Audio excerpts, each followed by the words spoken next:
à cette nouvelle session. Nous allons entamer la troisième session sur les incitatifs économiques, sur les orientations économiques et politiques. Alors, nous sommes à la partie où nous allons parler des incitatifs qui vont nous aider à mettre à échelle les pratiques pour améliorer les moyens de subsistance.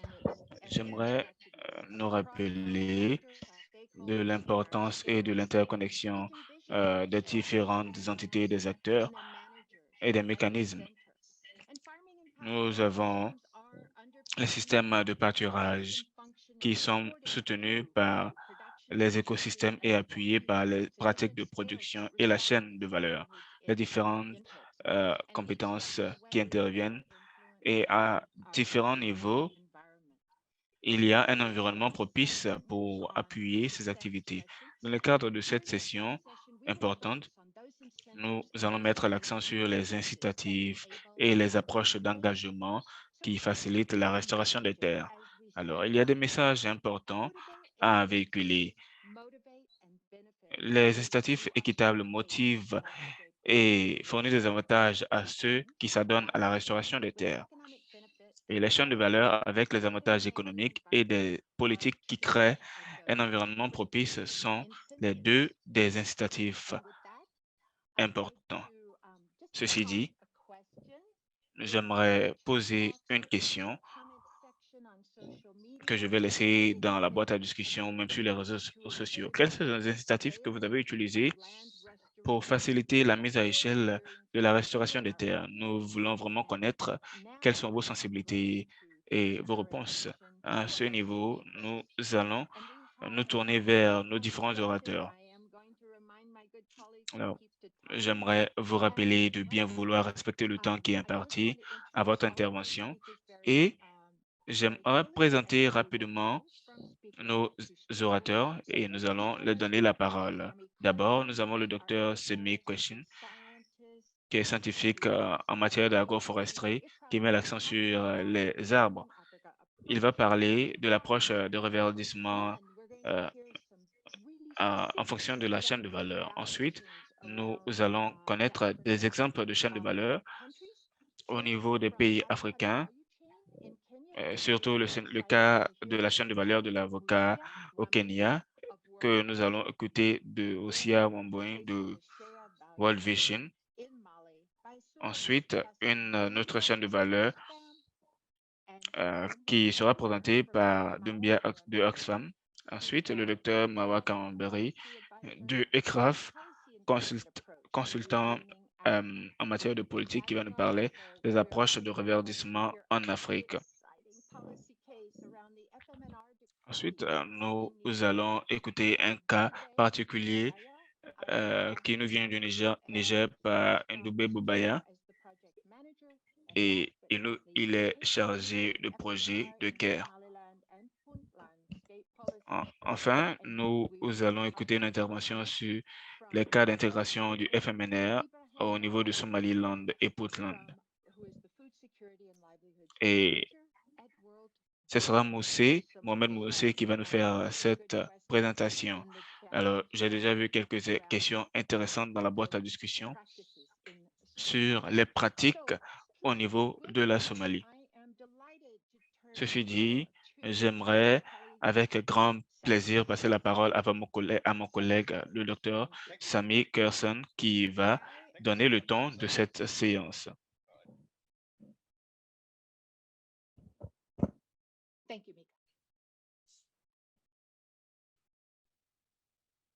Sami, you have the floor.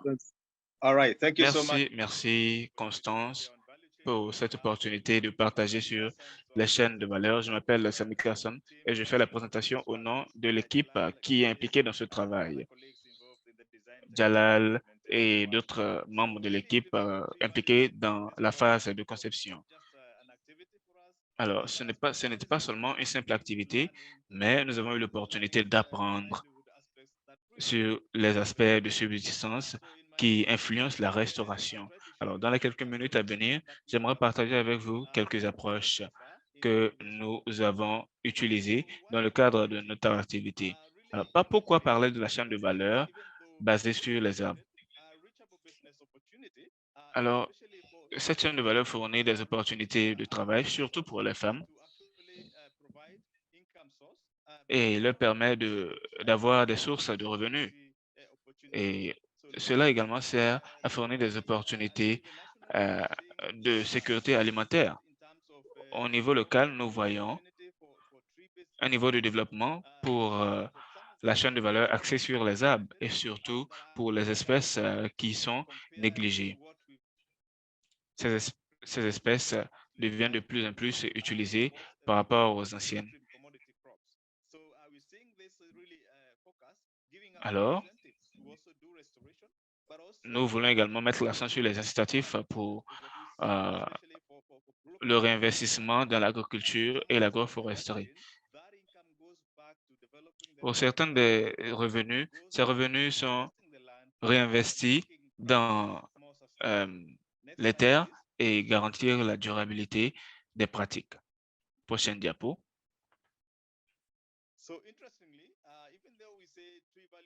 Il est intéressant de noter que même si nous disons que les chaînes de valeur sont négligées, certains des produits peuvent être complexes. Et ici, nous avons une cartographie des acteurs qui sont impliqués dans la chaîne de valeur du karité.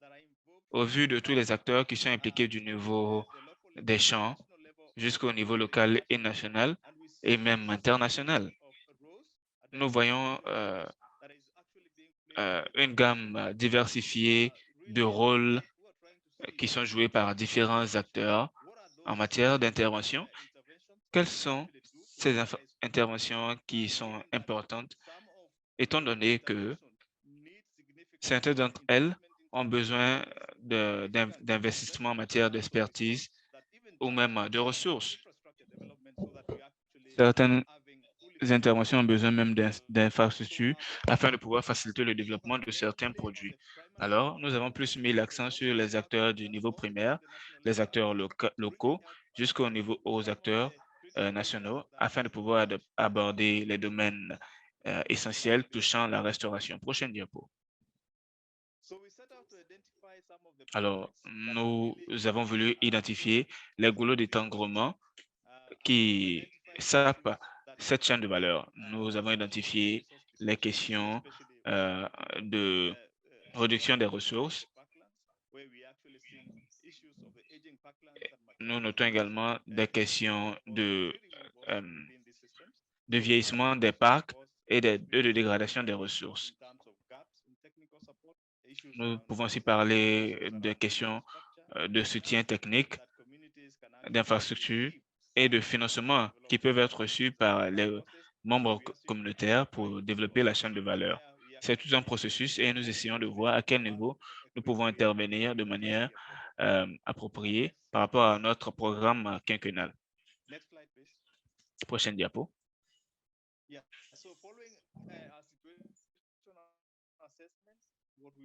Après notre évaluation de situation, nous essayons de développer des actions collectives avec les acteurs locaux, ce qui nous aide à mettre l'accent sur des activités collectives à déployer pour soutenir les groupes, les associations, les coopératives, les groupes de prêt et d'épargne,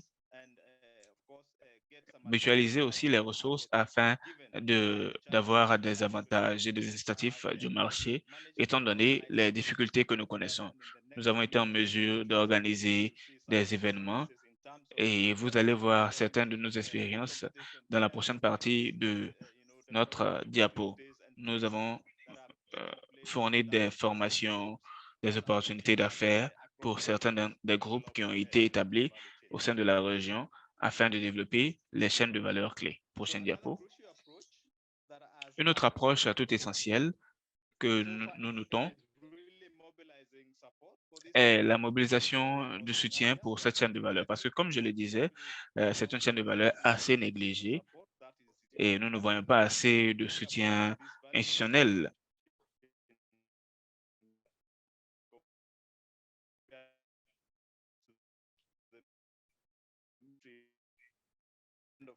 Malheureusement, les interprètes ne reçoivent pas bien l'orateur.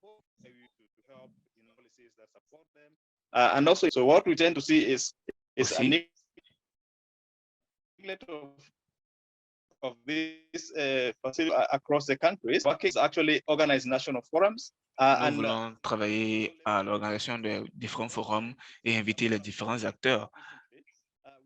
Récemment, nous avons organisé un événement avec des collègues au Mali.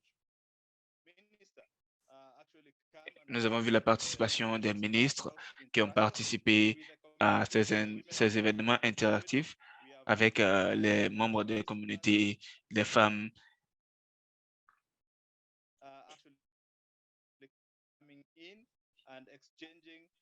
Et cela a permis de faciliter les échanges de connaissances et d'expériences. Nous avons pu partager les informations sur les différents niveaux d'intervention des gouvernements et comment harmoniser les différentes chaînes de valeur aux actions de ces institutions. Prochaine diapo.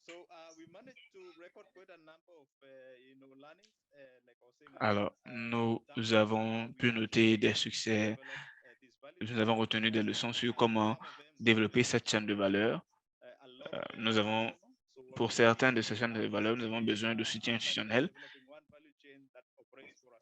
Il s'agit de mettre en œuvre des chaînes de valeur qui sont durables et aborder des problèmes essentiels liés à la fourniture du matériel en matière de marque, en matière d'étiquetage. Alors, certaines opportunités ont été documentées jusque-là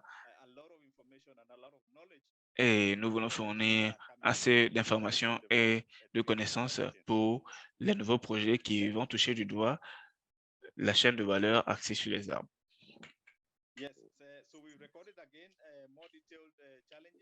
Alors, nous avons aussi noté des défis au niveau de la chaîne de valeur et certaines tournent autour des questions de récolte. Nous pouvons aussi parler des questions de production et de traitement. Et nous voulons développer de différentes espèces d'arbres afin d'avoir une diversification de produits et faciliter le traitement et pouvoir entrer sur le marché avec une diversification. Nous avons aussi des questions de gouvernance institutionnelle que nous voulons aborder avec les décideurs politiques et faire en sorte que les membres communautaires puissent intervenir.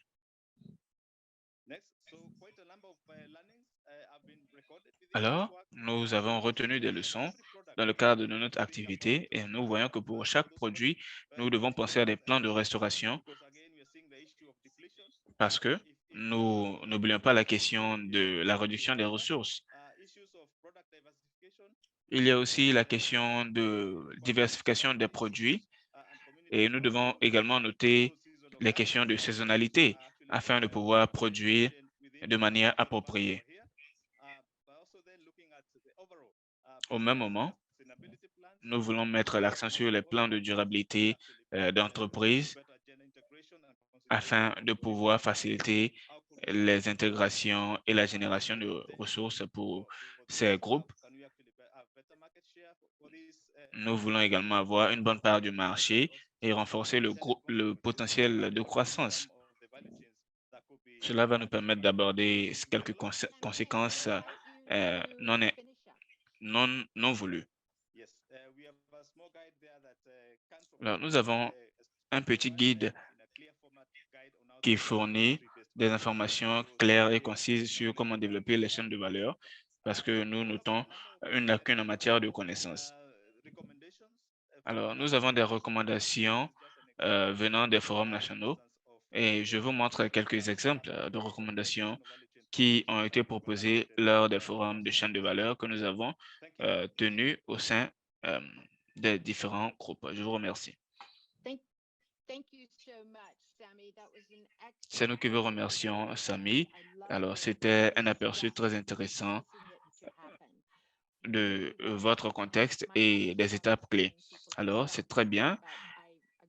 Le plus difficile est de pouvoir respecter le temps, mais j'apprécie toutes vos informations. Maintenant, nous allons nous tourner vers la chaîne de valeur de l'avocat et je vais passer la parole à Brian Wamboa de World Vision et Robert Corey de Haybax. Alors, c'est un cas de collaboration public-privé. Vous avez la parole, Brian. Alors, merci, j'espère que vous m'entendez bien. Merci pour cette opportunité. Je vais faire ma présentation sur la chaîne de valeur de l'avocat et le Kenya est l'un des pays du monde qui produit grandement et exporte l'avocat, qui est un fruit. Et nous parlons de l'avocat hybride. Au Kenya, nous avons deux variétés. Nous avons le fouetté et le Hass. La raison étant que s'il y a une opportunité pour le pays de produire et d'exporter, il y aura beaucoup d'avantages et d'opportunités au niveau de la chaîne de valeur de l'avocat. Et nous savons qu'avec le projet Reverdir l'Afrique, qui touche du doigt les questions de dégradation de terre euh, et du bien-être des producteurs, nous avons une opportunité de faire intervenir des producteurs au Kenya afin d'adopter la culture de l'avocat et l'intégrer à d'autres formes de pratiquer d'agriculture afin de pouvoir faciliter la diversification. Prochaine diapo.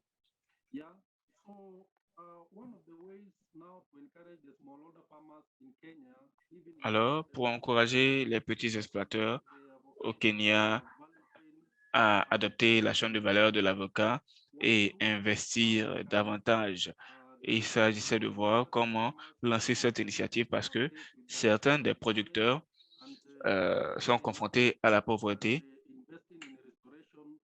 et ont du mal à investir dans des activités de restauration par rapport à d'autres.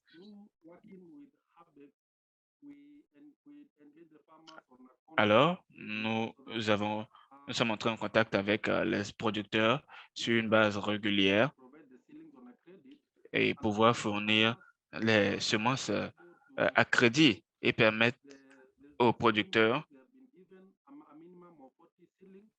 de, de recevoir un minimum de 40 semences. Et pour cela va permettre de garantir euh, qu'il y ait un accord avec les producteurs et faire en sorte que les producteurs soient en mesure de récolter les produits pour l'exportation.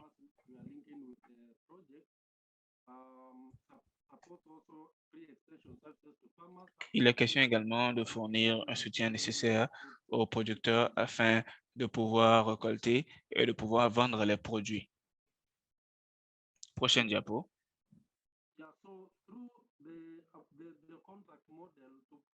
À travers le module en place qui vise à renforcer l'adhésion à la chaîne de valeur de l'avocat, nous avons pu mobiliser 3000 producteurs que nous avons sensibilisés et formés entre 2018 et 2022, parce que le projet a commencé en 2017 et continue.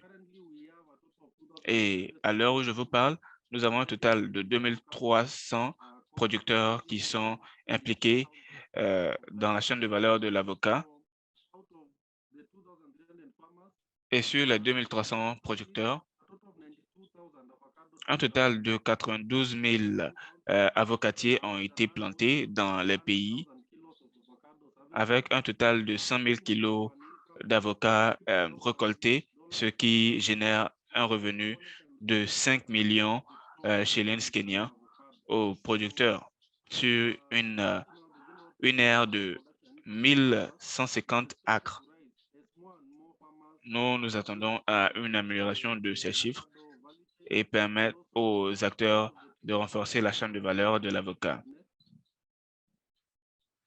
Prochaine diapo.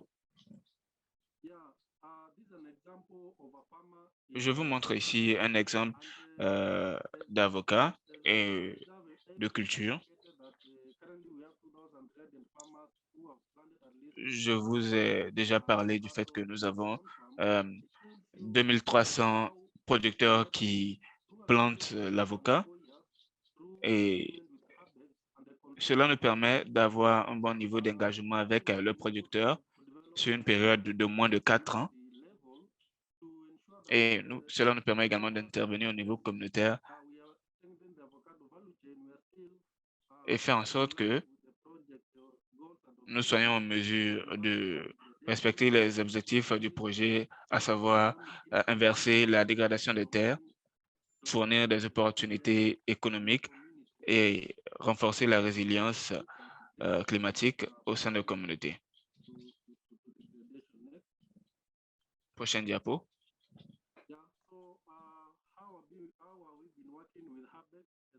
Alors, comment nous collaborons avec ABEX? ABEX est une société privée qui est impliquée dans la chaîne de valeur de l'avocat au Kenya. Le projet Reverdurer le Kenya s'appuie sur 7 pays, 7 comtés au Kenya afin de restaurer les sites dégradés. Et ABEX intervient en qualité de partenaire essentiel et nous voulons également renforcer la valeur des produits à différents rôles et profits. Nous voulons également faire en sorte que les producteurs puissent intégrer la culture de l'avocat à d'autres pratiques agricoles pour faciliter la diversification.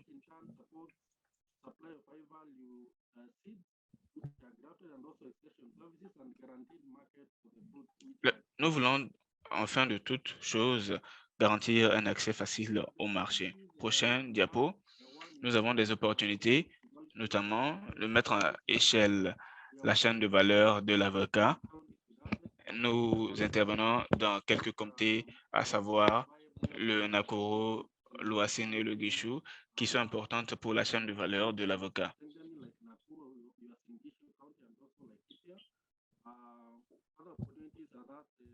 Il y a également d'autres opportunités et nous voyons de plus en plus de producteurs qui adhèrent au projet.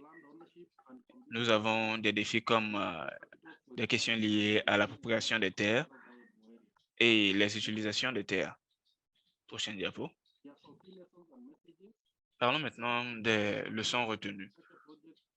Des projets d'horticulture dirigés par le marché associé au secteur privé nous permettent d'aborder les difficultés d'accès au marché et d'amélioration de la production et de la sécurité alimentaire. Nous avons également tiré parti du secteur privé et des investissements avec les producteurs. Et cela nous permet d'avoir un projet assez viable, novateur et facile d'amélioration. Je vous remercie. C'est nous qui vous remercions, Brian, et nous avons pris du plaisir à vous écouter. Nous avons reçu bon nombre de questions. Je vous encourage à jeter un coup d'œil dans la boîte à discussion. Et je vois qu'il y a beaucoup d'engouement au niveau de la chaîne de valeur de l'avocat et de votre collaboration avec les producteurs et EBEX qui est un partenaire du secteur privé. Ceci dit, nous allons nous tourner vers le Mali pour écouter une présentation sur la chaîne de valeur du karité. Je vais passer la parole à notre collègue Doumbia. Doumbia, oui. Je vous encourage à utiliser la langue qui vous convient pour intervenir. Vous cliquez sur le globe en anglais pour pouvoir avoir accès à l'interprétation. Merci, vous avez la parole. Ok, merci beaucoup, Constance. Je suis Suleiman Doumbia, je suis le manager de Greening Africa au Mali, spécialiste des chaînes de valeur. Je suis chargé de vous présenter la chaîne de valeur de Carité en tant que moteur de restauration pour le Mali. Diapo. Donc, retenez bien qu'au Mali, le sous-secteur forestier est porteur de plusieurs domaines, tels que la pharmacopée, la sécurité alimentaire, le commerce, l'artisanat, et contribue au PIB national à 49%. Et selon les statistiques fournies par la Direction nationale des eaux et forêts, si l'on tient compte des produits de cueillette tels que le karité, la gomme arabique, la faune sauvage, des fruits sauvages et des essences pour la pharmacopée, la valeur estimative des produits du sous-secteur forestier serait de l'ordre de 70 milliards de francs CFA par an. Et sur ce montant, les amandes et le beurre de karité rapportent à l'exportation malienne près de 11 milliards, 1,1 milliard de francs CFA par an. Diapo.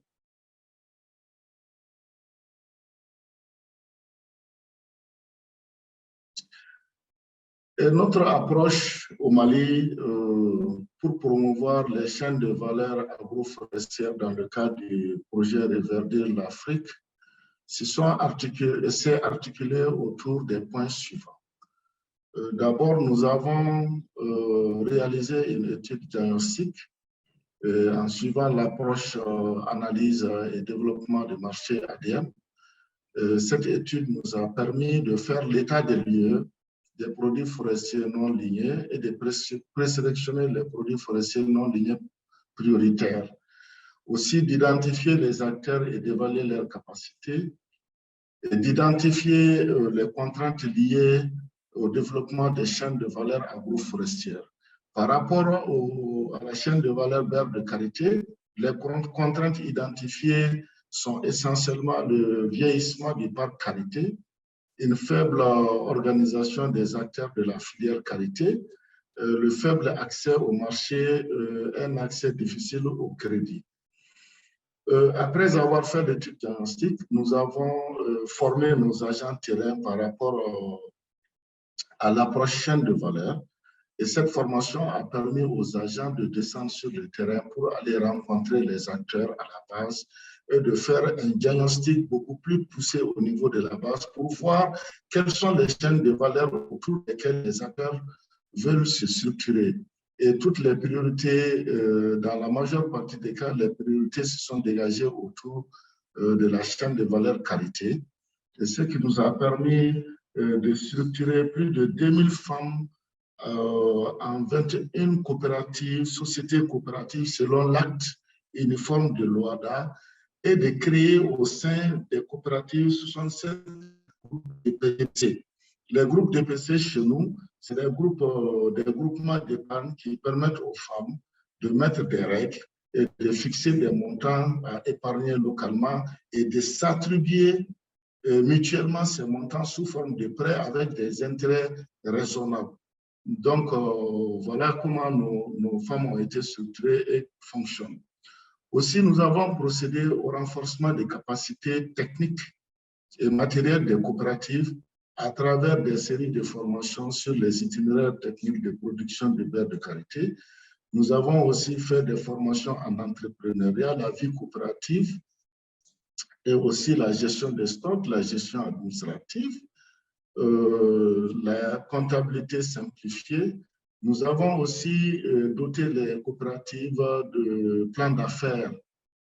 Eux aussi, nous avons renforcé leurs capacités en les dotant en matériel de transformation. C'est pourquoi vous allez voir dans les coopératives que nous soutenons, nous avons installé des unités de transformation à travers des plateformes multifonctionnelles et aussi nous leur avons doté de petits équipements. Aussi, nous avons organisé une session de mise en relation des différents acteurs avec les fournisseurs de services financiers et les acheteurs potentiels, parce que vous voyez l'intérêt, c'est que nous avons des fournisseurs de services financiers qui sont dans les zones, mais nos coopératives ont peur de les aborder du fait que les taux sont un peu trop élevés. Donc, il fallait créer un cadre d'échange qui permet aux différents acteurs de mettre des stratégies de collaboration gagnant-gagnant. Et aussi, avec les acheteurs, nous avons remarqué que c'est les acheteurs qui fixent les prix sur le marché. Or, les acheteurs, en fixant les prix sur le marché, ne garantissent pas les revenus pour nos producteurs. Donc, cette mise en relation a permis aux différents partenaires de développer des cadres de collaboration gagnant-gagnant. Et dans ce même ordre, Samy a fait cas du forum sur les chaînes de valeur que nous avons organisé au mois d'août dernier, qui s'est achevé le 13 août dernier, un forum qui a permis de valoriser encore la chaîne de qualité, la chaîne de valeur qualité au niveau national. Diapo. Diapo.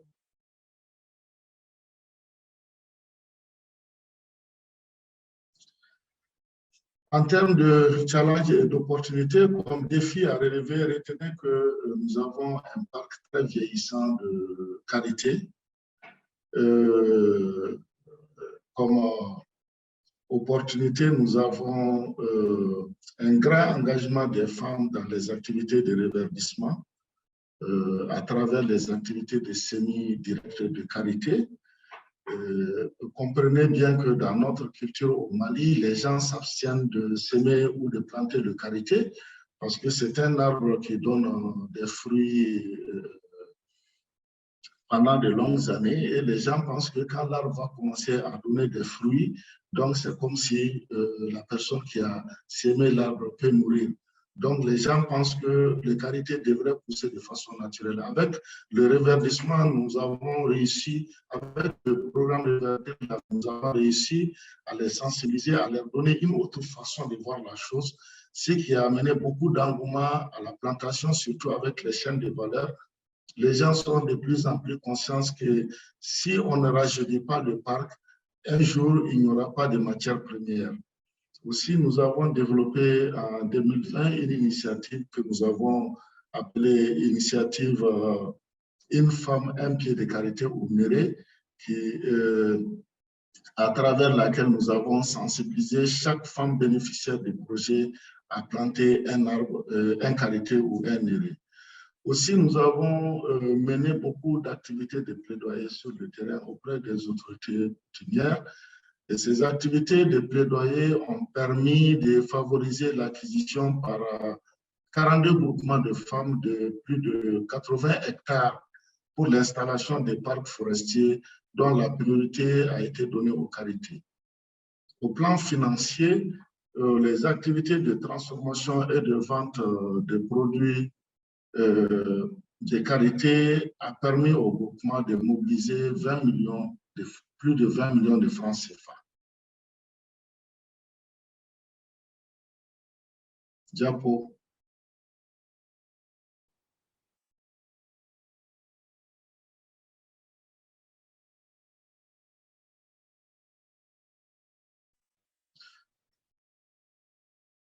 Comme leçon apprise, il faut retenir que la combinaison des actions d'amélioration de la couverture végétale avec des actions de gestion de la fertilisation du sol et les développements des chaînes de valeur des produits forestiers non lignés constituent des facteurs de motivation des producteurs. Nous avons constaté qu'avec le développement des chaînes de valeur, de plus en plus, les producteurs sont motivés et sont en train de se mobiliser vers la plantation des arbres qui les rapportent dans les qualités, parce que, ayant pris conscience que ces arbres les rapportent, parce que c'était un peu aussi un des objectifs de reverdissement que nous avions, c'est-à-dire comment faire en sorte que les producteurs tirent un profit économique de la forêt. Donc voilà, il paraît que nous avons beaucoup réussi. Et les gens sont conscients qu'avec la plantation des arbres comme le karité, ils peuvent garantir l'existence ils peuvent garantir la matière première pour continuer à alimenter leur entreprise.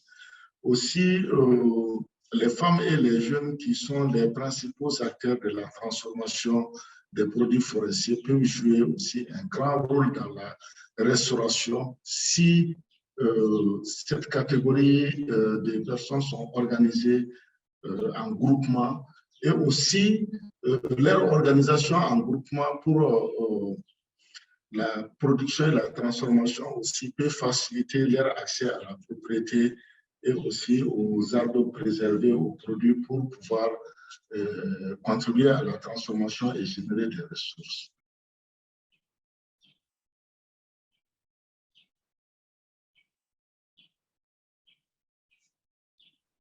Diabo. Thank you. Donc, merci beaucoup pour votre participation et votre attention. Oh, congratulations, Doumbia. Félicitations, Doumbia. Cela a été une belle présentation et je sais que tout le monde dans le monde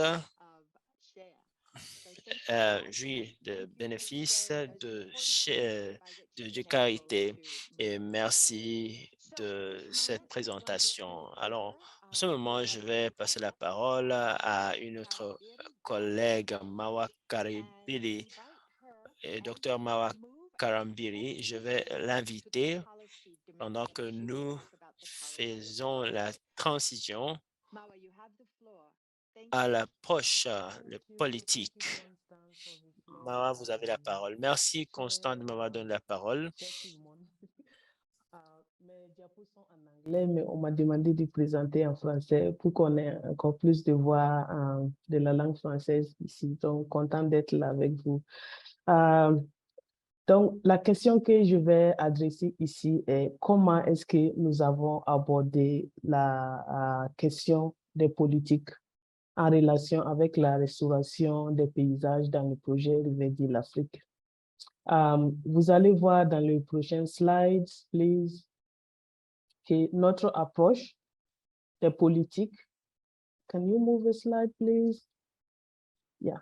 Notre approche des politiques est celle d'une approche structurée, une approche basée sur les preuves et les évidences pour engager tous les acteurs et parties prenantes dans le dialogue afin d'influencer les politiques en matière de restauration des terres.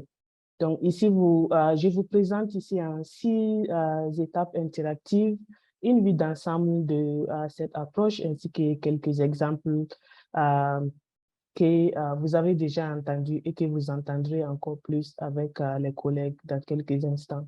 So, en résumé, nous avons procédé d'abord à une analyse des politiques de restauration, d'agroforesterie et de développement d'une manière générale dans les 8 pays impliqués dans le projet, afin de faire l'état des lieux de ce qui manque et ainsi identifier les opportunités d'engagement politique. Par exemple, en ce moment, nous sommes en train de faire une analyse des documents en rapport avec la RNA au Mali et au Sénégal. Nous faisons l'analyse des codes forestiers et d'autres documents pour pouvoir identifier les gaps et organiser nos actions futures autour de ce que nous avons découvert comme gaps. Et ensuite, donc, nous avons cartographié les acteurs. Je reviens au slide. Nous avons cartographié les acteurs et parties prenantes. Puis, nous avons organisé des ateliers pays pour partager et discuter les défis et opportunités avec encore toutes les parties prenantes. Ensuite, nous avons dressé une vision et une feuille de route commune, après quoi nous avons identifié et cartographié les résultats et les réformes attendues pour enfin planifier des processus de plaidoyer avec les décideurs pour une réforme des politiques contraignantes. Next slide.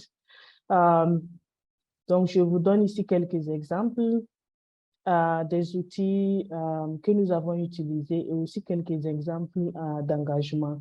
En matière d'outils, il y a cet outil qui est la cartographie des résultats et des réformes attendues que nous appelons les outcome mapping. qui est un outil d'analyse et de suivi basé sur le changement de comportement contraignant. L'outil permet d'identifier les fenêtres d'opportunité d'influence des politiques et de planifier le dialogue inclusif et l'apprentissage interactif qui est nécessaire, et enfin de suivre et d'adapter les informations pour obtenir de meilleurs résultats. En termes d'engagement, vous venez d'entendre Edward sur le Northern Ghana Restoration Initiative, qui est vraiment une initiative que nous avons entreprise à partir des dialogues inclusifs au niveau village, au niveau province, au niveau région, et aussi très prochainement au niveau national.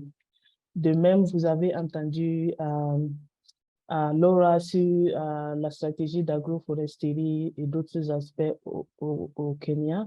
Au Sénégal aussi, nous avons, avec notre partenaire World Vision, nous avons entrepris dans le bassin arachidier des processus inclusifs, multi-acteurs et interactifs qui ont permis l'élaboration et la redynamisation des parcours de bétail, des conventions locales et la mise en place de comités locaux de gestion de la transhumance, toute chose qui a vraiment permis de réduire drastiquement les conflits dans la zone. Next slide, please. Nous avons aussi participé à l'obtention du décret sur la RNA au Niger, dont vous allez entendre parler dans quelques instants avec notre collègue du Niger. Toujours en termes d'engagement, nous avons organisé des dialogues d'échange, d'apprentissage virtuel et en présentiel aussi, entre équipes projets et aussi entre pays pour apprendre des défis et des bonnes pratiques. Nous avons aussi organisé des webinaires, comme Constance l'a mentionné, dû à la coronavirus. Nous avons organisé des webinaires, par exemple, sur l'approche transformative de genre, sur l'inclusion des jeunes, sur la foi et les croyances religieuses en tant que moteur de restauration des terres. Toujours dans la même lancée, la semaine prochaine, nous organisons une visite d'études et d'apprentissage au Niger pour apprendre du processus du décret présidentiel sur la RNA. Donc, cette visite d'études sera au profit d'acteurs et puis des décideurs du Sénégal et du Mali. Tout ceci fait partie, en fait, de notre stratégie d'utiliser les évidences, de partager, voilà, pour influencer les politiques. Next slide. De même, nos ateliers participatifs nous aident davantage à mettre en tandem les plateformes de sciences politiques et pratiques, et aussi de reverser les données et évidences que nous avons pu rassembler et produire, de reverser tout ceci dans les systèmes nationaux afin de promouvoir des décisions et des prises de décisions basées sur les preuves. Donc, voilà, nous faisons ceci à travers les workshops qui ont déjà commencé et qui se poursuivent. Next slide. Donc, ici, nous avons en fait l'opportunité de mobiliser. On the next slide. Nous avons l'opportunité de mobiliser plus de ressources et de rallier plus de soutien au modèle intégré d'intervention que nous avons initié dans ce projet. Nous pouvons aussi bâtir un plus vaste réseau de collaboration avec les acteurs pour mieux réaliser les objectifs nationaux et les cibles pays de restauration. Nous pouvons enfin continuer le partage de notre approche et les bonnes pratiques et résultats atteints, comme nous l'avons déjà initié et comme nous le faisons aujourd'hui. So, on the next slide, 2 leçons et messages clés pour terminer. Un environnement de politique favorable est indispensable pour la mise à l'échelle de la restauration des paysages en Afrique subsaharienne. Et aussi, le deuxième message et leçon clé, c'est qu'une approche d'influence des politiques adaptée au contexte, inclusive et basée sur les évidences, permet une synergie des efforts et un meilleur résultat de la restauration des terres. Merci beaucoup, Constance. Thank you. Brilliant, Mawad. That was an excellent Cela a presentation. été une belle présentation, Mawa. Merci de nous avoir présenté les différents éléments de l'approche. Et vous êtes appesanti sur l'aspect politique. Et merci beaucoup. Maintenant, nous allons entendre plus en profondeur sur des questions politiques. Et je vais présenter Boubé Chayaya Abdul Kadri, qui va nous faire une présentation du Niger sur l'intégration et de la régénération naturelle assistée. Vous avez la parole.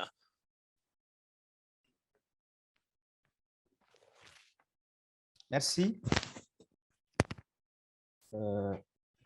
Donc, je vais vous présenter un peu les processus et les leçons issues du décret sur la régénération naturelle assistée au Niger. Il faut tout d'abord indiquer que le contexte du Niger est un contexte sahélien où l'entretien et le maintien de l'arbre constituent un défi majeur. La déforestation étant de mise, l'alternative constitue donc la régénération naturelle assistée constitue une alternative à la restauration des terres et présente des opportunités pour le système de production agricole, agro-pastoral en termes de potentiel. Il existe déjà un certain nombre de textes, dont le décret 2004-040 qui porte sur le régime forestier au Niger. Ce décret est relatif aux parcs agroforestiers qui font partie intégrante du patrimoine commun, dont la jouissance de l'arbre forestier issu de la régénération naturelle assistée est reconnue prioritairement aux propriétaires des champs. Cependant, les difficultés de nature diverses émergent dans la pratique par rapport à la régénération naturelle assistée, d'où la nécessité d'une réglementation dans l'utilisation de cette pratique de gestion des ressources naturelles durables. Slide, s'il vous plaît.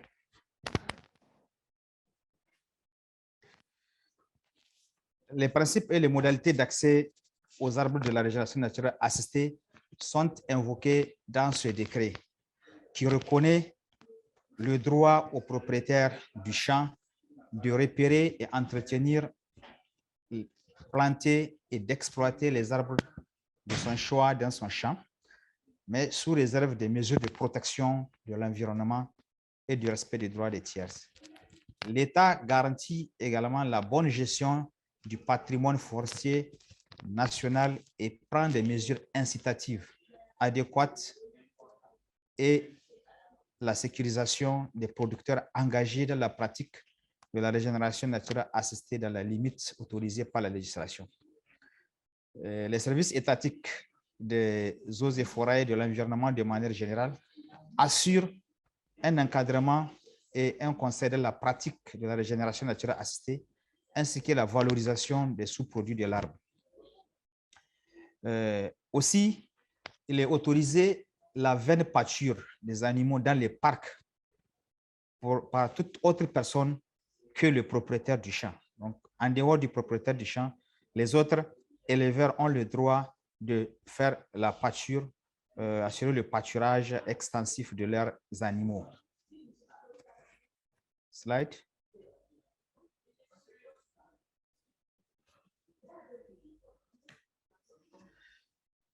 Les dispositions réglementaires prévues dans le décret sur la régénération naturelle assistée, donc, il y a d'abord la récolte de tout produit ou sous-produit sur les arbres clôturés ou issus du greffage, ou tout arbre ayant fait l'objet de soins est reconnu au propriétaire. Cependant, il est prévu aussi que même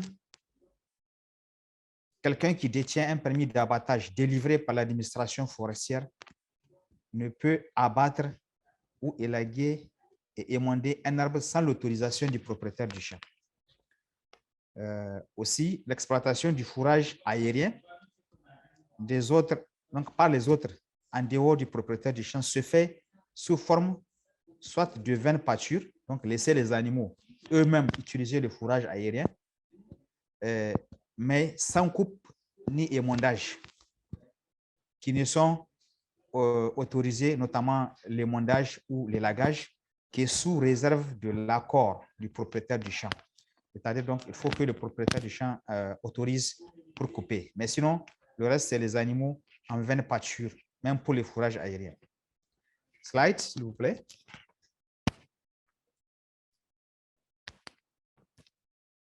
En termes de défis et des opportunités, d'abord, les défis, c'est la valorisation, la vulgarisation à grande échelle de ce décret et l'application par les différents acteurs du contenu du décret. Le deuxième défi, c'est la conciliation du droit à la vaine pâture des animaux avec l'impératif de l'accord du propriétaire du champ de la régénération naturelle assistée ou des arbres protégés et ou greffés. C'est-à-dire, comme on autorise aux animaux d'utiliser le fourrage, y compris aérien, dans les champs, et de l'autre côté, donc, le propriétaire du champ reste le seul détenteur de l'autorisation, en tout cas, de couper ces arbres ou les arbres qui sont entretenus. Donc, c'est un défi de pouvoir concilier les deux droits.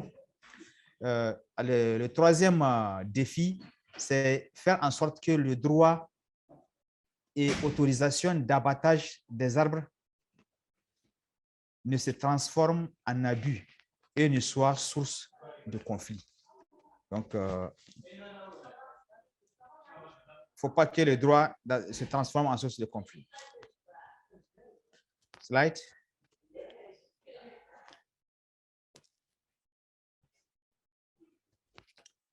Les principales leçons, c'est que l'avantage de disposer d'une telle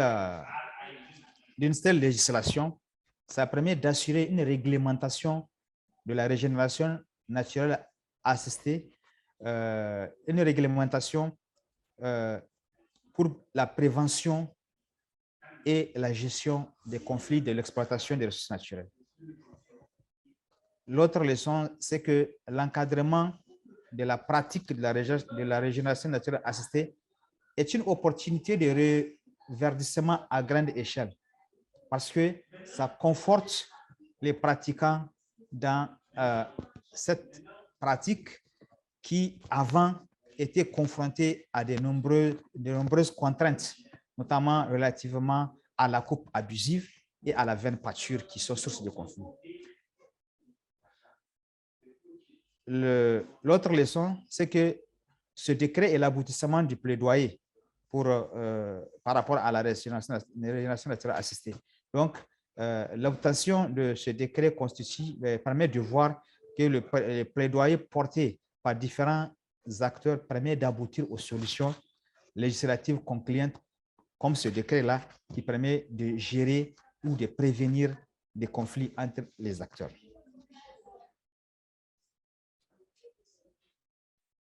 Slide, s'il vous plaît. Merci.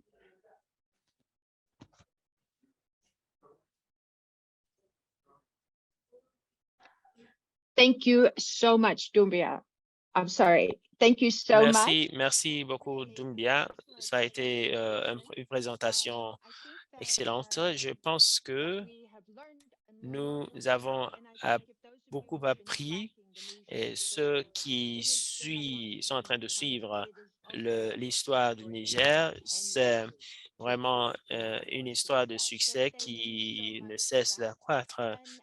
Et merci beaucoup pour cela. J'apprécie beaucoup ces efforts, Boubé. Et maintenant, je vais présenter mes collègues de Care Puntland, Ahmed Mohamed, et notre responsable de sécurité alimentaire de Somaliland. Et je vais leur accorder 5 minutes, Ibrahim Mohamed Mous, et nous allons apprendre comment le RNA a été intégré dans les politiques à Somaliland et en Puntland. Ahmed, vous avez la parole. Merci. Merci, c'est Ahmed Mohamed de Caire Somalia et je viens de Puntland, l'état de Puntland en Somalie. Et quand j'ai paru ma présentation, vous voyez que une grande partie parle de l'avertissement de l'Afrique, mais à cause de temps, je ne peux pas vous donner un contexte.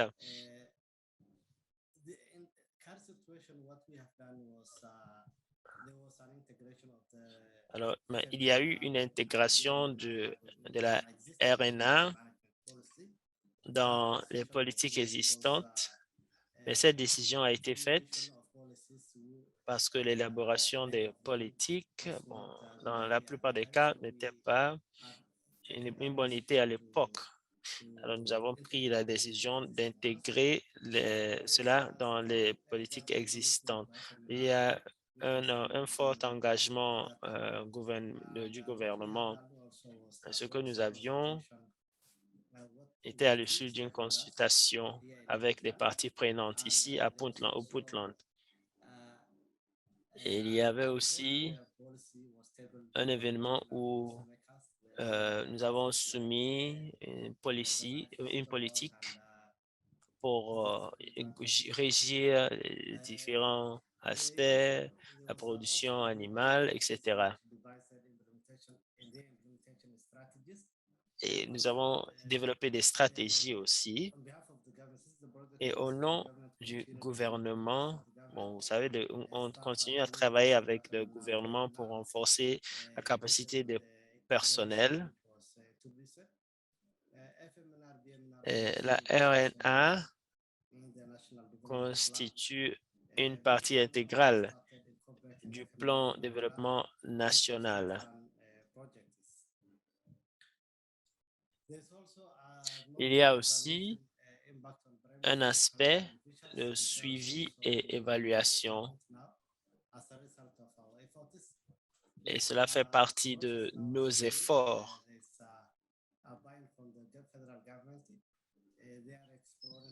Le gouvernement fédéral fait des efforts ensemble avec 4 autres États. Et ces États ont commencé à apprendre ce que nous avons fait ici au Puntland. Prochaine diapo. Ici,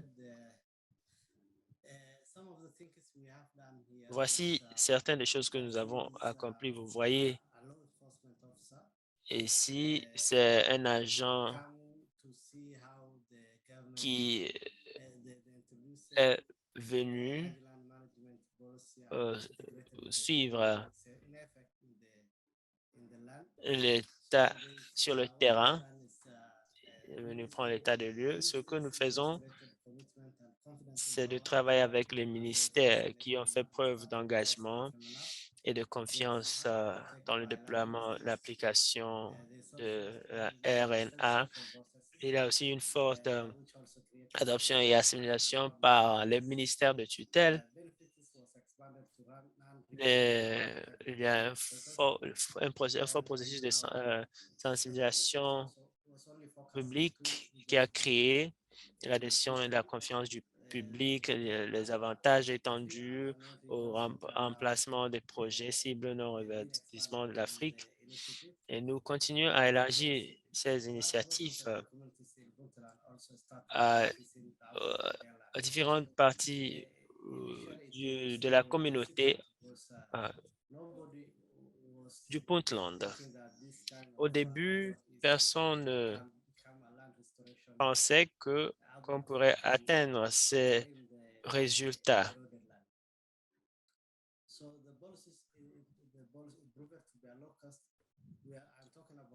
Alors là, je parle de la RNA.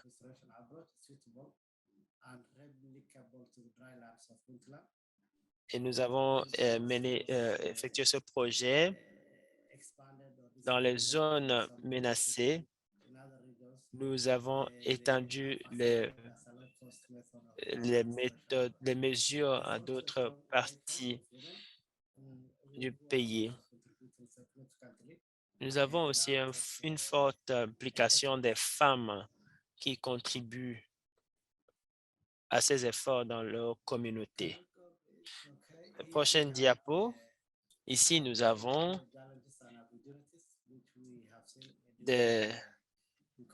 surtout sur les défis et les opportunités. Ici, vous voyez cette femme qui est sur un site de RNA dans un village où il n'y a pas un bon climat. Alors, voici les arbres qu'elles sont en train de planter. C'est une espèce qui s'adapte bien dans ce climat. Et ce type de plantes sont exportées auparavant, mais le gouvernement est en train de contrôler, de mettre fin à l'exportation de cette espèce d'arbres à cause du potentiel qu'a cette plante.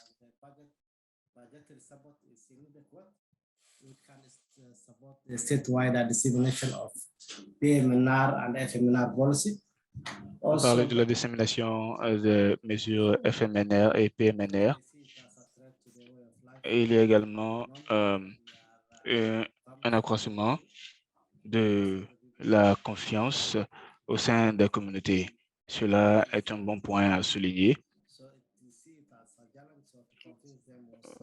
Alors, c'est vraiment pour nous un bon progrès. Nous pouvons aussi parler de l'implication des femmes et des jeunes dans l'initiative FMNR. Ce sont les personnes que nous utilisons pour la dissémination des mesures de mise en œuvre pour nos projets.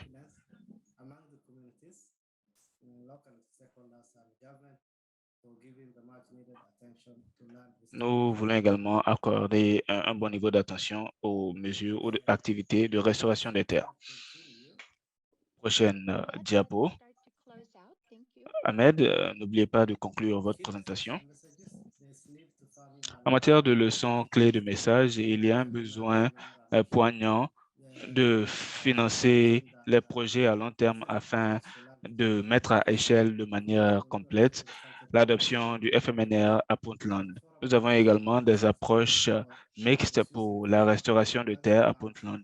Ensuite, nous allons parler de la mobilisation communautaire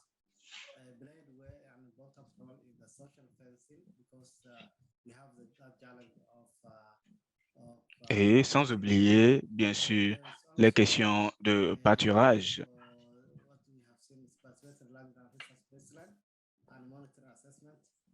Nous avons également des activités de suivi et d'évaluation afin de pouvoir déterminer les progrès. Et il existe un mouvement de restauration des terres qui doit être renforcé et maintenu.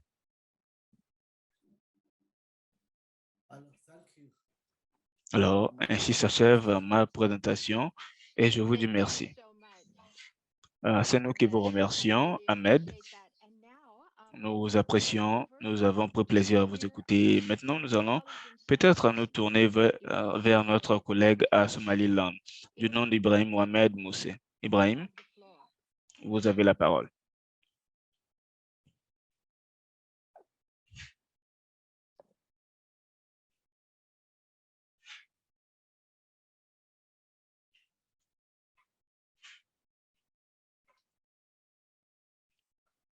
That looks super. Please go ahead. Thank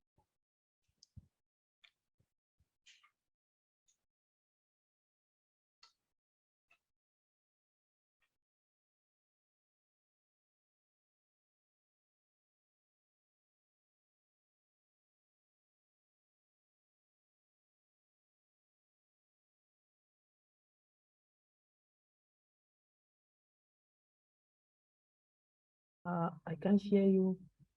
Yeah, Ibrahim, we can't hear you. Ibrahim, I'm not sure if it's your mic because it appears you're not, that you are not muted. Ibrahim, personne ne vous entend. Peut-être que c'est un problème avec votre micro. Tout semble bien connecté. Ibrahim, est-ce que vous m'entendez maintenant? Voilà, c'est mieux.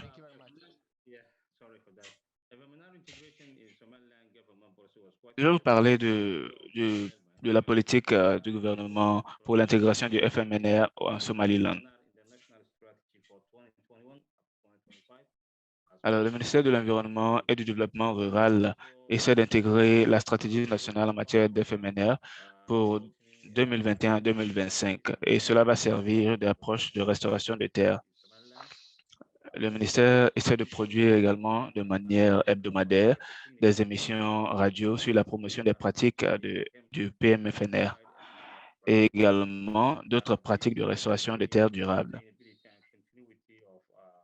Cela permet de renforcer la continuité de ce module du FMNR. Et le gouvernement a déjà créé une atmosphère propice et nous avons une loi en place pour la conservation de la nature, de la forêt. Nous avons également une législation de conservation de l'environnement, une politique en matière de changement climatique. Et le gouvernement mène également des actions telles que la tenue d'une conférence sur le FMNR. C'est la raison pour laquelle le gouvernement met l'accent ces derniers temps avec les acteurs tels que les partenaires et déployer des efforts dans ces zones qui sont les plus affectées. Il s'agit de mettre en œuvre les lois qui ont été, les législations qui ont été élaborées. Alors, pour l'année 2021, des mesures ont été prises avec le ministère de l'Agriculture.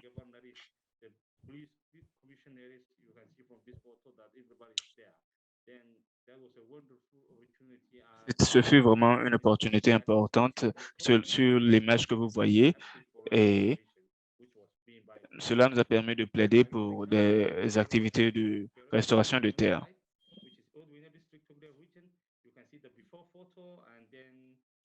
Vous voyez également sur ces images les changements. Vous avez l'image avant et l'image après, ce qui indique des changements significatifs. Voici l'exemple de ce dont nous parlons. C'est un exemple inspirant de changement. Et en matière de défis, nous pouvons parler de la sécheresse.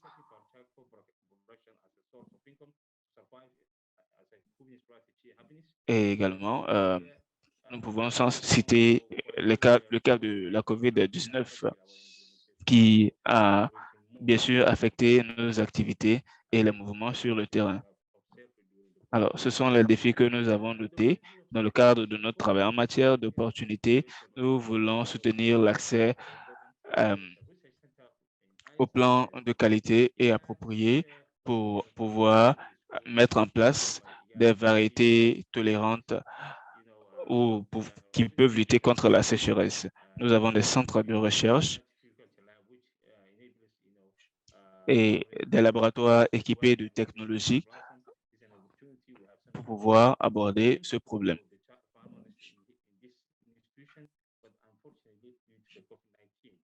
Malheureusement, quelques résultats n'ont pas pu être atteints en raison de la COVID-19.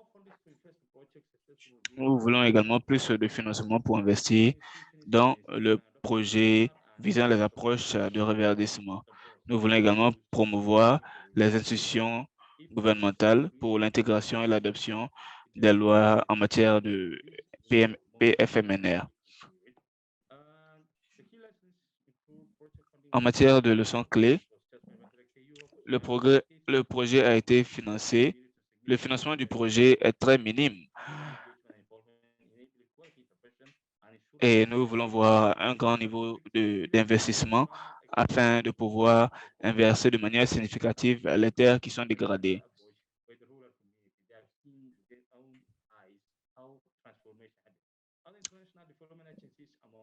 Alors, des agences de développement international telles que le FAO, l'Oxfam et CARE ont finalement adopté le modèle du projet FMNR comme approche de restauration efficace et durable dans le contexte du Somalie.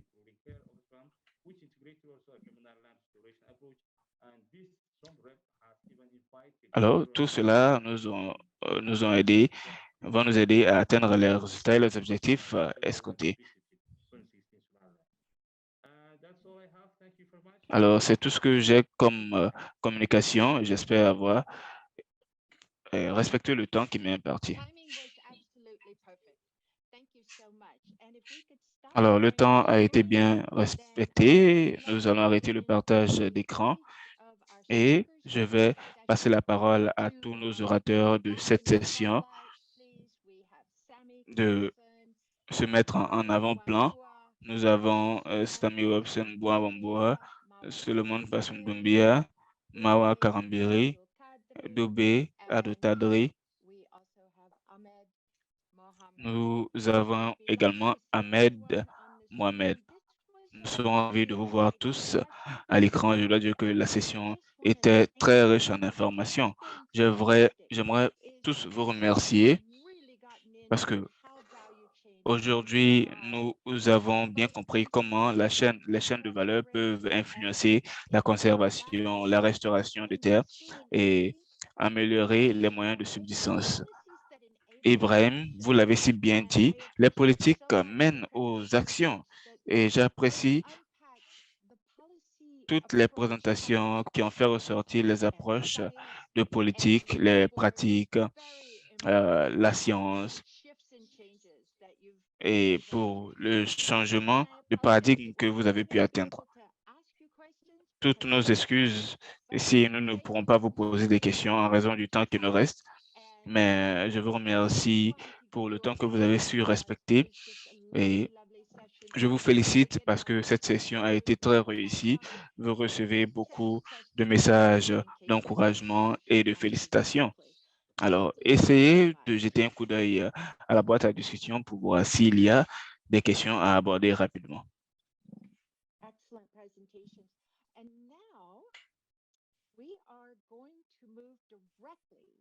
Alors, maintenant, nous allons passer à la dernière session de cette journée et il s'agit des messages ou des informations retenues. Pour faciliter cette session, nous avons invité le docteur Milewiki et Lee, je vous passe la parole. Merci Constance et je vous souhaite la bienvenue à cette session finale de cette table ronde. Nous tenons à la fin de notre réunion avec beaucoup d'énergie et d'attente. Nous avons invité un panel intéressant qui va souligner les messages importants du projet Reverdir l'Afrique et voir de manière concrète et significative contribuer au succès de notre réunion. Ma première question va à l'endroit du docteur Denis Gardi, qui est le président du Conseil de l'Alliance mondiale en matière de reverdissement. Docteur, en fonction de votre expérience et de votre engagement avec le projet Reverdir l'Afrique, qu'est-ce qui vous a le plus surpris et comment les nouvelles ressources peuvent être apportées aux nouvelles initiatives pour mettre à échelle les approches de restauration?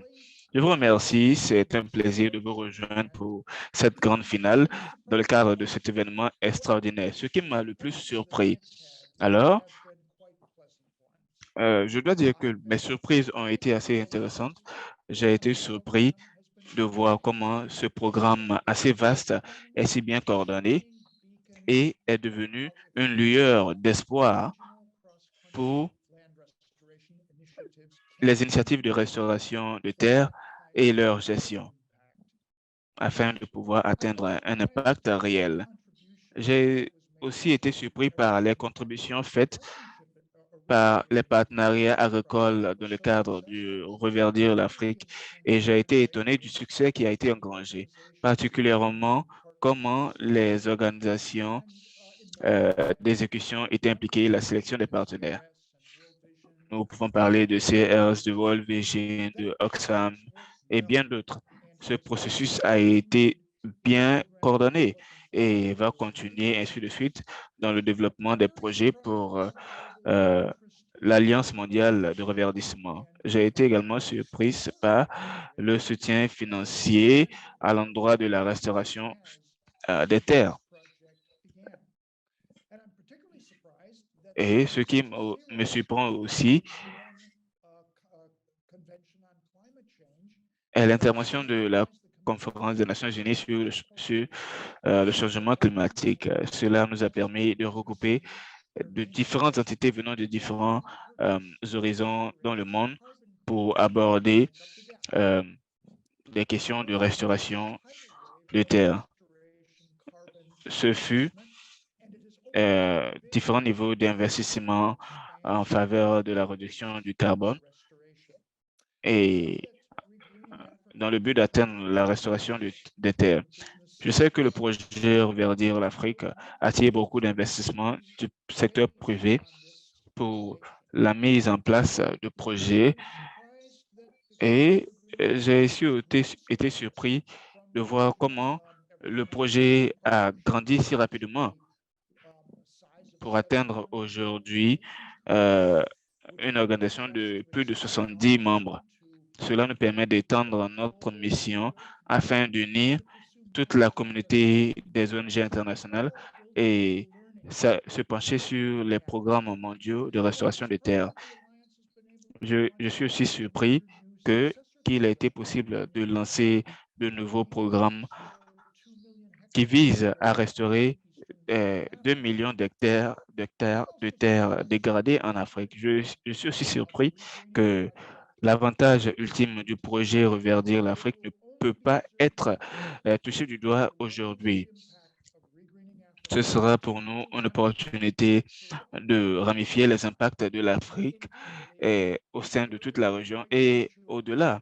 Bien sûr, le futur est assez intéressant pour nous et je suis ravi que le projet Reverdir l'Afrique mène le devant de ce succès. Je vous souhaite, je vous encourage et je vous félicite. Denis, je suis motivé par vos mots et je vois toutes les initiatives qui visent à restaurer les terres dégradées. Je vous remercie et je vais me tourner vers le docteur Olaf Westerman, qui est conseiller au niveau de Catholic Relief Service. Alors, Olaf, j'aimerais savoir quels sont les 3 mots qui résument le projet Reverdir l'Afrique et pourquoi? C'est une question difficile. Merci d'ailleurs, Lee, pour m'avoir invité et pour cette opportunité que vous me donnez de participer à cet événement. Moi, j'apprends à tout moment et c'est le cas aujourd'hui. Je réfléchis à la question et s'il y a vraiment 3 mots qui sont appropriés, je propose le partenariat, deuxièmement, l'apprentissage et troisièmement, l'intégration. Je le dis parce que pour le partenariat et la collaboration, il s'agit de concepts essentiels qui nous permettent d'atteindre leurs résultats. Et j'apprécie vraiment les mots de Denis qui nous fait savoir qu'il est important de mutualiser les efforts et faire en sorte que les organisations soient regroupées. Au-delà du projet Reverdir l'Afrique, nous voulons mutualiser nos efforts de restauration des terres, renforcer les liens et les relations.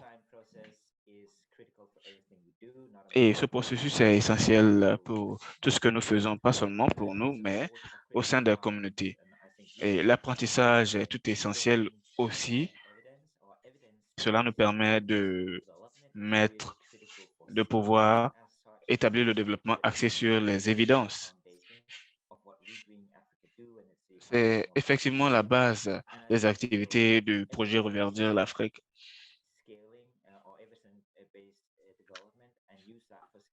Nous voulons voir le développement axé sur les évidences et utiliser ce développement pour la mise à échelle. Alors, c'est tout essentiel et tous les acteurs sont concernés. Cela me mène au dernier mot qui est l'intégration. Je parle de l'intégration des personnes, l'intégration de la recherche et du développement,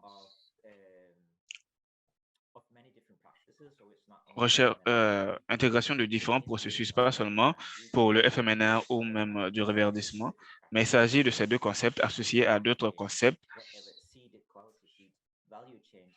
et voir ce qui pourrait améliorer la chaîne de valeur. Alors, ce sont là les trois mots que j'aimerais proposer. Je sais qu'il y en a bien d'autres, mais je salue votre coordination. Olaf, nous sommes sur le point de créer un nouveau sigle en fonction des mots que vous avez proposés. Cela apporte un nouveau jargon à notre terminologie. C'est très bien et j'apprends toujours quelque chose venant de vous. Alors, c'est mon plaisir à ce niveau de passer la parole à Elvis, qui est le coordinateur de l'initiative de la Grande Muraille Verte. Elvis, je vous ai vu en ligne, je vous ai suivi, mais nous voulons savoir quels sont les éléments du projet Reverdir l'Afrique et de votre expérience, de ce que vous avez vu sur le terrain. Vous pensez-vous qu'il est plus utile de soutenir à travers les éléments pour le projet de la Grande Muraille Verte? Merci, Lee. Je dois dire que c'est un grand plaisir pour moi de revoir Denis. Ça fait vraiment longtemps que je ne l'ai plus revu. Denis, comment allez-vous? Je vais très bien, Elvis. Le plaisir est également pour moi de vous revoir. Oui, ça fait vraiment longtemps. Je suis ravi de vous voir aussi fort et aussi passionné.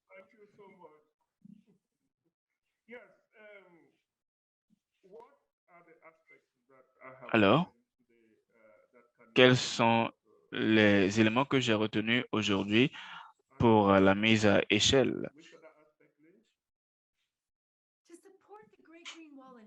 Alors, pour appuyer l'initiative de la Grande Muraille Verte, qu'est-ce que vous pourrez utiliser de l'initiative de Reverdir l'Afrique pour cette initiative? Je pense qu'on peut tout utiliser. C'est la réponse la plus simple. Nous pourrons nous inspirer de tout venant du projet Reverdir l'Afrique que nous allons mener vers la Grande Muraille Verte.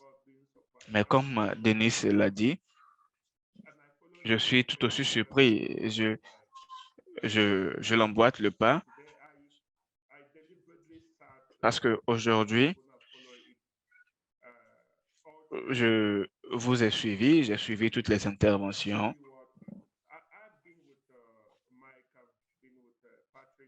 J'ai travaillé avec Michael, avec Patrick, qui ont présenté un comité de pilotage pour le projet de la Grande Muraille Verte. Mais aujourd'hui, j'ai décidé de me concentrer sur ce programme afin de voir les éléments à prendre en compte et déterminer les points de départ pour la suite. J'aimerais proposer que nous sensibilisons les autres membres de nos différentes équipes afin de pouvoir parvenir à une certaine synergie, une collaboration et un partage de connaissances dont nous recherchons toujours. Mais avant d'y arriver, j'aimerais dire que bon nombre de nos collègues ont déjà déterminé que le contexte est très essentiel.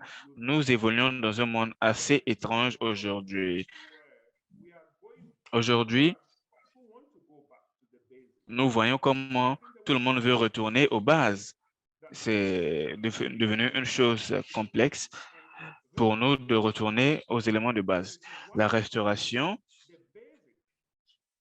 est un élément basique de nos vies. Et je pense que le moment est bien choisi en ce qui concerne la restauration pour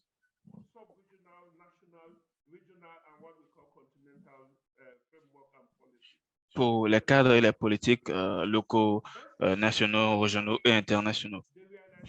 Je pense que le moment aussi est bien choisi pour se rendre compte du besoin de la restauration. Bien sûr, le besoin de l'adaptation, le besoin ou la nécessité de l'atténuation, ainsi que l'importance que ces actions ou ces activités peuvent fournir comme solution aux crises mondiales que nous connaissons aujourd'hui. Aujourd'hui, nous parlons de services écologiques, de solutions ou même d'impact que la restauration pourrait bien créer. Et cela servirait de moyen de fournir des réponses aux problèmes climatiques, environnementaux. Et s'il y a des leçons à retenir,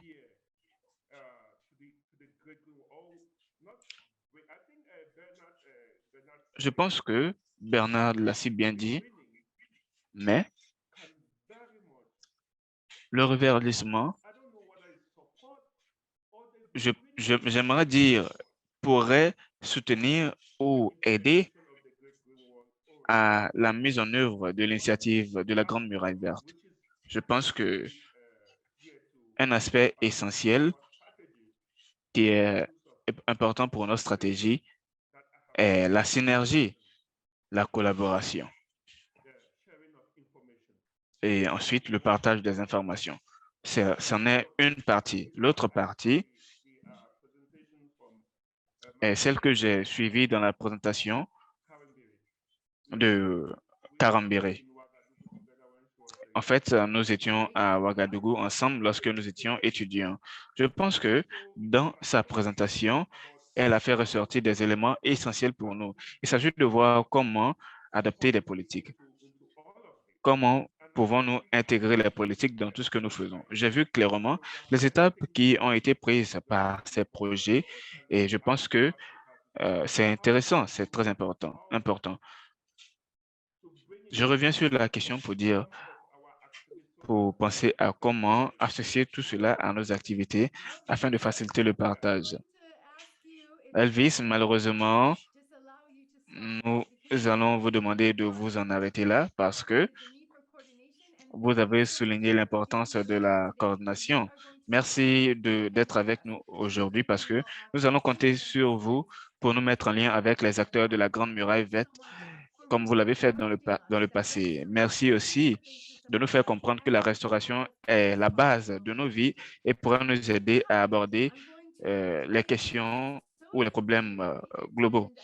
Mais en raison des contraintes de temps, j'aimerais vous dire merci et je vois le sourire large de Denis. J'aimerais passer la parole à Irene, qui est coordinatrice du projet au niveau de World Vision Kenya. Nous parlons de partenariat, nous parlons de la science de politique. Et Irene, j'aimerais savoir quels sont les éléments clés et les leçons retenues. Quel partenariat clé pouvons-nous adopter afin de pouvoir continuer. Vous avez 3 minutes. Est-ce que vous m'entendez? Oui, on vous reçoit et on vous voit. On vous voit. Et vous l'avez bien présenté comme un partenariat unique. Cela a été un partenariat très unique pour nous en tant qu'organisation et par le biais de projets Reverdir Afrique. Et cela a été un partenariat stratégique pour nous en tant que World Vision aussi, parce que c'est un outil que nous utilisons aussi pour atteindre nos jalons. Et nous avons appris des leçons clés qui nous ont aidés. Et ça tourne autour de la politique, du niveau politique et plaider. C'est de mettre toutes nos voix ensemble pour plaider euh, pour ce cadre, ce qui nous aide à créer des politiques. Et ce partenariat nous a aidé à accélérer nos projets à nous. Et nous l'avons fait ensemble. Et l'autre chose qui nous tient à cœur, c'est toujours cette interaction. Et c'est par le biais de ce partenariat que nous avons pu intégrer, nous avons pu économiser nos ressources, nous avons évité la duplication de responsabilités et nous avons pu profiter de structures, tirer profit des structures existantes et tout cela vient avec le partenariat. Et tout au long de ce parcours, nous avons profité de l'aspect scientifique et de recherche. Et nous, à World Vision, nous faisons beaucoup de recherche sociale, mais par le biais de ce programme et grâce à ce projet, nous avons pu mener des recherches scientifiques et nous avons eu l'occasion à travailler avec différents partenaires et surtout travailler avec les communautés. Et cela fait preuve de la synergie et de l'autonomisation. Nous avons utilisé des recherches scientifiques et différentes stratégies et approches qui pour nous est une, un grand avantage. Et enfin, nous avons eu différentes opportunités. Alors, avec cette opportunité, un bon réseautage et des partenariats, nous avons nous allons nous mettre dans une bonne position pour atteindre nos objectifs. Alors, pour l'avenir, nous attendons de pied ferme de travailler avec tous les partenaires de développement et dans les domaines de suivi, de gestion, d'analyse de données, et comment nous pouvons mettre en œuvre tous nos projets. Arine, merci beaucoup et j'aime la manière dont vous avez présenté cela avec plein de passion et cela a été très bien dit. Merci beaucoup, Irène. Merci. Et j'ai le plaisir d'appeler Nick, euh, un autre collègue qui travaille avec Nick Nicolas, qui travaille avec la Commission européenne et il a un rôle important ici. Votre question, c'est quelles sont les leçons pour un bailleur important tel que l'Union européenne? Quelles sont les leçons que vous avez retenues? Bienvenue, Nicolas. Merci, Léa.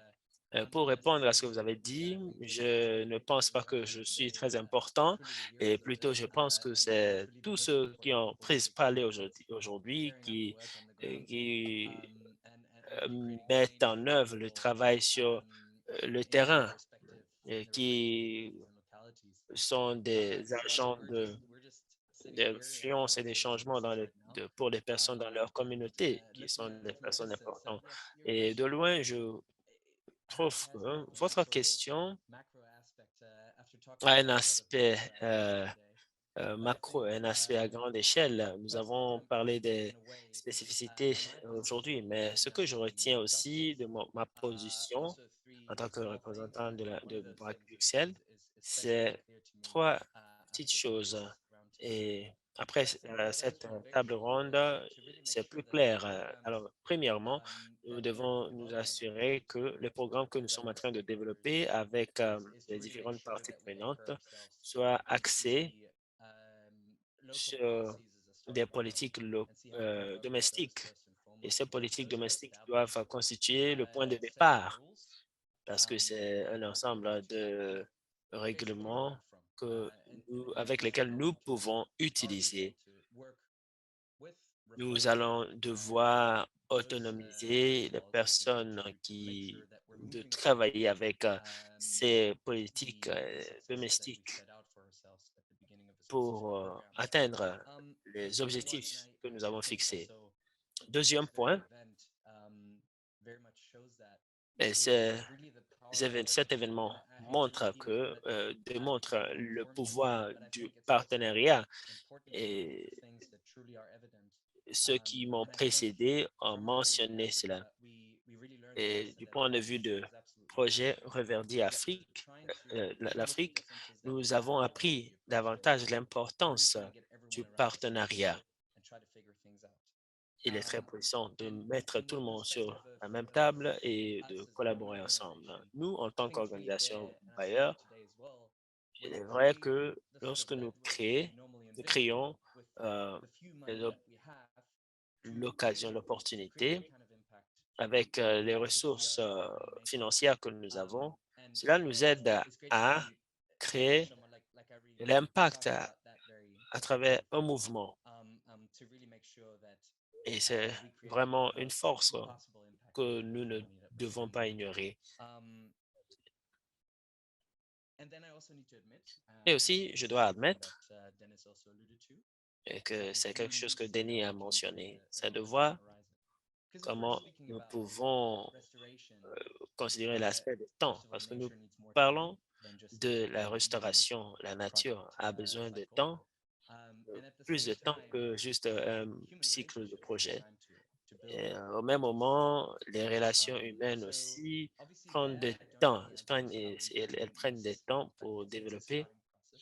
Alors, c'est un point de départ, je dois l'admettre, mais nous devons penser à la durabilité et comment nous pouvons élargir le temps de ces projets. Alors, c'est une autre chose que je retiens. Pour conclure, de la même manière, j'ai commencé. J'aimerais féliciter tous ceux qui sont impliqués dans ce projet. Malheureusement, j'ai pris le train en marche, mais j'aimerais féliciter tout le monde de leur effort. Je vous souhaite tout le meilleur et merci beaucoup. Merci beaucoup, Nicolas. Et j'aurais voulu que nous aurions plus de temps. Et nous avons gardé ce que vous avez dit que hein, ce projet prend du temps, les relations aussi prennent du temps. Merci beaucoup. Nous allons prendre notre dernier panéliste et je suis très content que le dernier panéliste est un jeune et l'avenir appartient aux jeunes. Alors, ce panéliste, Milton Oboka, il est cofondateur et directeur exécutif de One Vision Kenya. Alors, Milton, j'espère que vous êtes plein de l'énergie et vous êtes inspiré par cette session de 4 heures. Alors, Milton, qu'est-ce que vous voyez comme la voie à suivre et est-ce que vous pouvez partager quelques mots d'inspiration avec nous par rapport au rôle important des jeunes dans ce projet? Merci beaucoup. Je suis très content d'être ici et de partager ce panel avec les anciens comme Denis. Et j'aimerais dire que One Vision Kenya travaille en étroite collaboration avec World Vision. Et dès le début de ce programme, plus spécifiquement, je suis chargé de travailler avec la communauté en ce qui concerne la promotion de la RNA. Alors, merci beaucoup. J'aimerais dire que il est vrai que le monde fait face à beaucoup de défis, la dégradation des terres et le changement climatique. Et donc, il est très important d'impliquer les jeunes. Il est très important de voir les jeunes à l'avant-garde des projets et de voir des jeunes diriger des équipes. Et je veux dire que si nous impliquons les jeunes euh, et si on leur donne des plateformes où ils peuvent montrer ce qu'ils peuvent faire, cela donne toujours de bons résultats. Cela nous donne l'occasion de, de voir leur euh, développement, de voir comment les jeunes vont grandir. Parfois, si on prépare des projets, on ne décide pas de prime abord comment nous voulons impliquer les jeunes. Et ce n'est que au stade de la mise en œuvre que nous essayons d'intégrer l'aspect des jeunes. Et si nous voulons vraiment le faire, il faut commencer dès le début. Et c'est là où parfois on fait des erreurs dans la participation des jeunes. Si nous devons avoir un programme spécifique qui a des jeunes comme des cibles, il faut voir si c'est quelque chose qui va leur développer, qui va développer leurs compétences, qui va renforcer leurs capacités. Est-ce que c'est quelque chose qui va être attrayant pour eux? Et encore, si nous allons développer le programme pour les jeunes qui va euh, euh, collaborer avec ces jeunes, qui va assurer la participation avec ces jeunes. Et la participation des jeunes, c'est un art, c'est tout un art. Euh, Celui qui assure l'implication des jeunes, c'est quelqu'un qui comprend. Ça doit être quelqu'un qui comprend les jeunes et sait comment euh, motiver les jeunes. Et alors, pour bien impliquer les jeunes, nous devons avoir une plateforme où il y a les partenariats, ou les partenaires plutôt, qui vont donner à ces jeunes des opportunités de s'épanouir.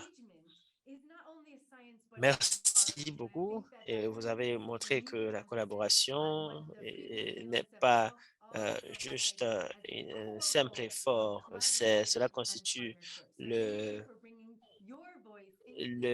nœud de cette conversation. J'ai beaucoup aimé et j'ai beaucoup euh, suivi toutes ces interventions. Mais il est temps de clore cette séance et de cette rencontre de 4 heures. Sur ce, je suis... Permettez-moi de donner la parole à Mika Born de clore la session. Merci beaucoup, Mika, et vous avez la parole. Merci beaucoup, Lee. Et nous avons eu des leçons de partage, des leçons très fantastiques. Merci. Nous avons passé beaucoup de temps ici. Alors, je vais juste dire quelques mots de remerciement. Merci à tous ceux qui ont participé. Merci de vos questions, merci de vos participations à cette table ronde. Merci à tous ceux qui ont présenté ces riches informations. Et cela nous montre le fondement de ce que nous sommes en train de faire. Merci à l'équipe qui nous a appuyés, l'équipe technique, l'équipe d'interprètes, et merci à tout le monde. Nous apprécions ce que vous avez fait. Je vais conclure avec 3 messages qui résument ce que nous avons dit. Cette restauration à grande échelle est possible, vraiment possible, mais nous avons besoin de partenariats et nous devons être prêts à travailler sur le terrain, il y a une place pour la science pour accélérer l'impact sur le terrain. Nous savons que nous devons nous focaliser sur l'incitation. La restauration dépend des personnes qui vivent dans les communautés. Alors, nous avons besoin des chaînes de valeur avec des bénéfices économiques équitables et un environnement favorable pour rendre possible ce projet et pour assurer que ceux qui sont au niveau communautaire en tirent de bénéfices aussi. Alors, merci beaucoup.